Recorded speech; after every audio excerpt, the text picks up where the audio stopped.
Welcome to the Invisible Wheelchair Podcast. This is Throwback Thursday.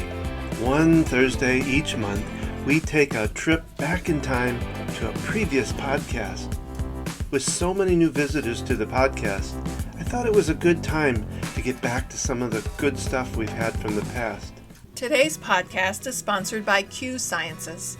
Don and I discovered that the supplements we were taking and giving to our children were not being absorbed properly. I was very excited when I found Q Sciences. I was impressed with the quality of the products and that they provide maximum absorption. They have a variety of products, including a Q Max product, which is a combination of 3 products, including vitamins, minerals, and a probiotic. They also have hemp oil, a vitamin B12 spray, a sleep spray, and kids products. I've really seen a difference in how these products are improving how I feel, improving my mental health, and I'm happy with the quality of these products and how they're helping our whole family. If you'd like to learn more, simply go to qsciences.focusedhealthyfamily.com. That's the letter Q, sciences.focusedhealthyfamily.com. Or you can find a link on the front page of the focusedhealthyfamily.com website. and stop throwing your money away on supplements that don't work and use a quality product like Q Sciences. So join me now as we travel back in time.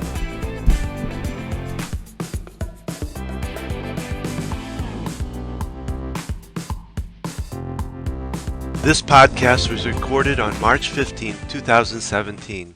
This is podcast number 4 called Compare Myself to My Old Me. In our last podcast, I talked about the idea of normal. I had clients coming in always talking about, I just want to be normal. I just want to get back to normal. And in the podcast, we talked about, what is normal, and that we tend to look at somebody else's normal and compare it to ours and make it part of ours. Or that's what we consider normal, which is not correct, because everybody outside of ourselves' norm is really different. Even though it may be something that we can or cannot do, we compare ourselves to others. And in this one, that's what I wanted to talk about, is the idea of comparing myself to others, but even more deeper than that is comparing myself to my old self. It's amazing what comes at you exactly when it is needed. When the student is ready, the teacher will come. And I recently had that scenario. And speaking of teachers, I was recently with my mentor, Jan Luther, who is one of the founding masters of EFT. I did my mentoring and training through her for my certificate. And I was a client of hers for years, since 2003. She recently worked with me, and she was always very good about pinning on me exactly what was going on and seeing through me and be able to help me to get past it, and which I really admire about her. And this recent time, she pinned something on me that was a little harder to take ownership of.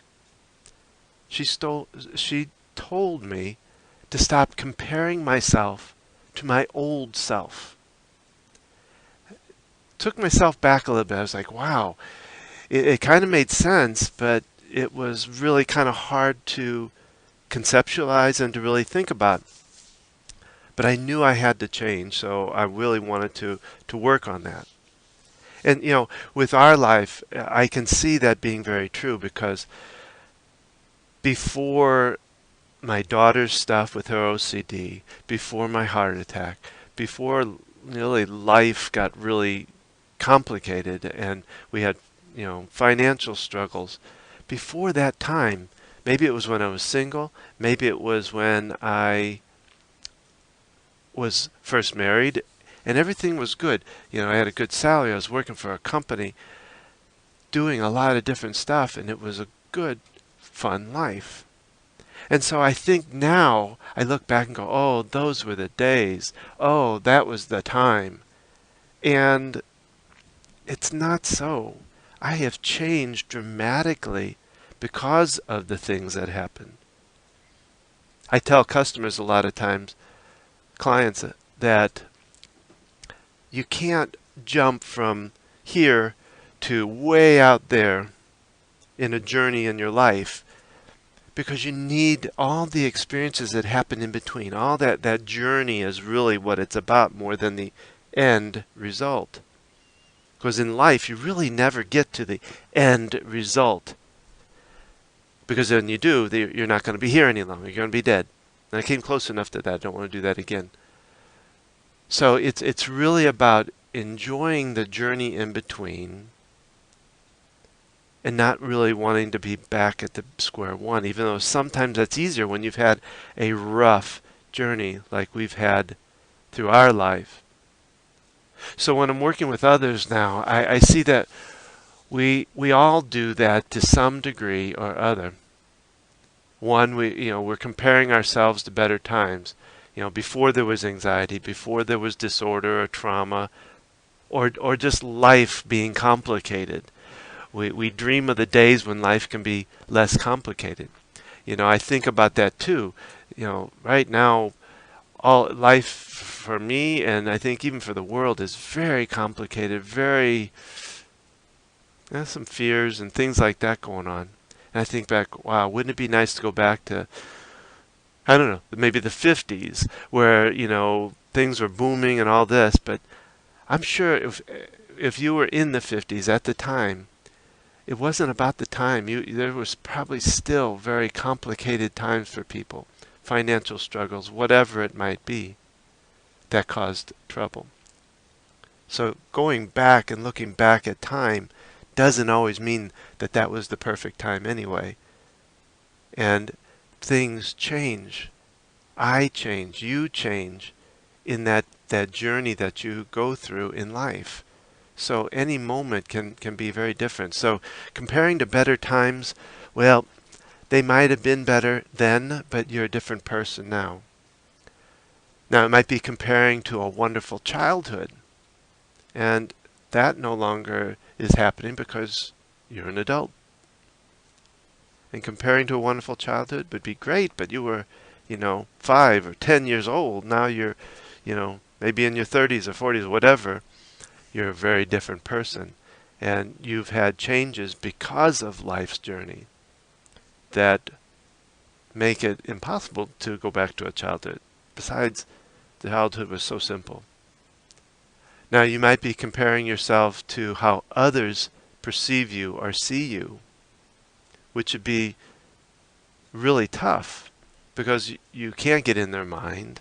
You can only assume what you think they see of you. And I believe that even if they told you how they perceived you, it may not be as accurate as it needs to be. So it really would be foolish because that's their view of you, not your view of you.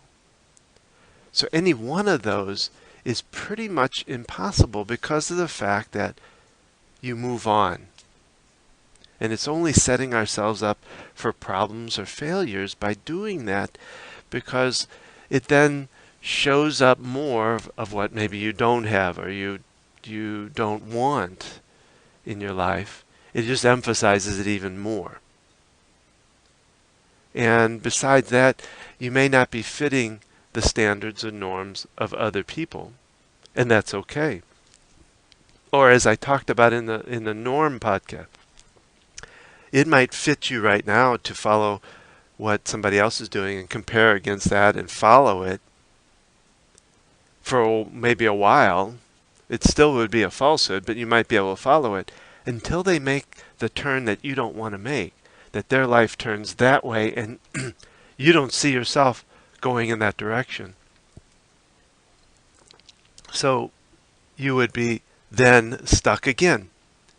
So it's really following your own standards and your own norms that really can guide you. And so really you want to compare yourself to the moment. That's because that's really all we have. I do some reading with an author called Neil Donald Walsh. He wrote these books called Conversation with God, which were pretty inspiring to me. They were a different type of reading, But in there, he talks about every moment is a death. It is a death to that moment, to that minute, to that second. And the next moment is different. It may look the same, but no, it's like almost like a snowflake, I would think. It's in some way, shape, or form, that new minute is a new chance for a new beginning, actually. And I really admire him for coming up with that idea. You don't really get that minute back, even though you'd like to stay frozen sometimes in that place. And you can realize that you're doing that you're comparing yourself to the old self, or to somebody else for that matter. But understand that you really need to bring yourself up to date. You know, you got to raise that 5-year-old that's inside of you. You got to raise that, 19-year-old to the 40-year-old you might be, or something of that sort. Now, when you do that, you may realize that, you know what, I don't know that I like who I am. And maybe that's why you're comparing yourself to your older self, because you don't like who you are right at this moment. And so you need to look at it even deeper at that point. Why don't you like yourself the way you are at this moment? Because really the only time you have is this moment now, that right now. One of the ministers I used to go to used to say, yesterday's a canceled check, tomorrow's a promissory note, all you have now is this moment.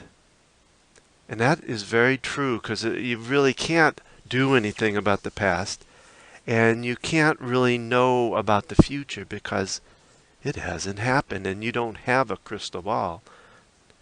So yes, you really need to understand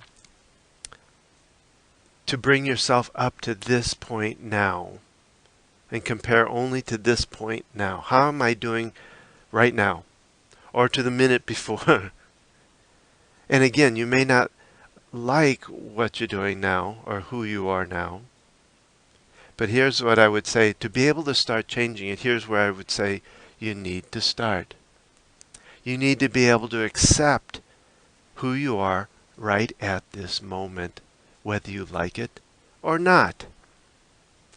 Because that is who you are, and to do anything else would be a falsehood. And the only thing you can do is accept yourself to be able to move ahead, to make it better. Because I always say awareness to me is one of the first steps in healing. Because you have to really be fully conscious of what's going on to be able to solve it. So you really want to compare yourself only to the present me. And if the present me isn't one you really want to compare to, then let's take a look at what it is that you're missing in the present me, or what it is that you're doing that you don't like, and become aware of it. First step, probably the hardest, I think, because accepting ourselves, I find with my clients, is one of the hardest things to do. So begin now to look at this present moment of who you are. Don't beat yourself up about it. Find a way to accept yourself and be aware of what's going on that you need to change. And that's where you can begin. Begin there. Begin by comparing only to yourself, and begin comparing only to myself right now. Or at the worst, maybe a couple minutes before. But start, because that is your awareness point. That is the beginning of your journey to really being able to live a life where you don't have to compare. So begin there. Find the present moment of you. Be in that moment. Accept that moment.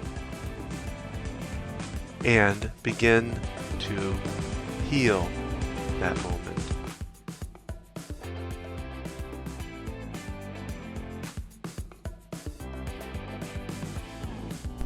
It's fun to travel back in time and listen to past events and podcasts.